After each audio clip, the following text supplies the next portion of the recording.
From Calculus 1, we have that the integral is defined as the limit of an infinite sum. In particular, we take finer approximations by increasing the sample size and evaluating the function at more and more points. To understand this in a more visual manner, let's suppose we're evaluating the integral of this parabola on the given range, and as a reminder, a geometric interpretation of an integral is the area under a curve. To approximate this, the idea is actually quite simple. We'll first pick an evenly spaced set of points on the given domain. Then we'll ask our function for the associated y values at all of our points. Now we can create rectangles where each individual rectangle has the height which we just calculated, and then its width is going to be the spacing between points, or delta x. The key point is that while this doesn't perfectly match our original region A, we can see that it's quite close. With more and more rectangles, it'll begin to hug the curve even tighter. To numerically calculate our answer, let's just go through the sum by hand. We first have to take into account the area of the first rectangle, which is just going to be f of 0.5 times delta x. Then we have to add in the second one, likewise for the third, and so on for the rest of the rectangles in the picture. Notice that some of the choices we made had some arbitrariness to them.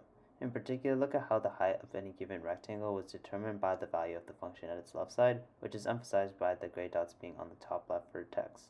We can just as easily choose to use the right side and the top right vertex, which will change the picture and calculation slightly. In fact, we don't even have to use rectangles. We can just as easily take advantage of trapezoids, for instance. The nice thing about trapezoids is that their associated formula has a nice interpretation. In particular, the area of a singular trapezoid is just the width times the average of the 2 points. Therefore, to calculate the entire area, we can just think about marching a kernel across every pair of adjacent points and weighting the left and right points by half.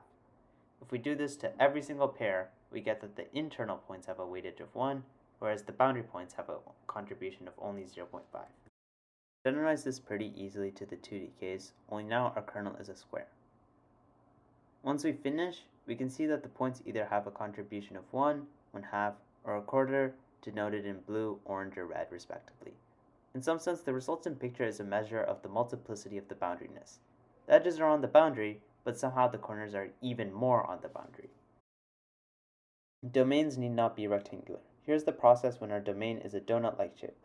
As a reminder, what this is showing is that if we want to approximate the integral of a function over the specified donut domain, we can do so by averaging the function value across 4 neighboring points and repeating that process over all such neighborhoods.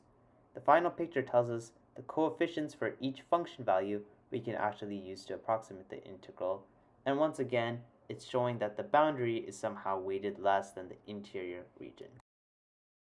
Here's a more 3D view of things on an example function. The black object is reminiscent of the marching kernel we just saw, and the idea is that we're going to sum up its volume across all of its different positions, and that's going to be a good approximation of the integral over the entire domain. If you're interested in seeing the behind the scenes, I have a related video talking about how this scene was made.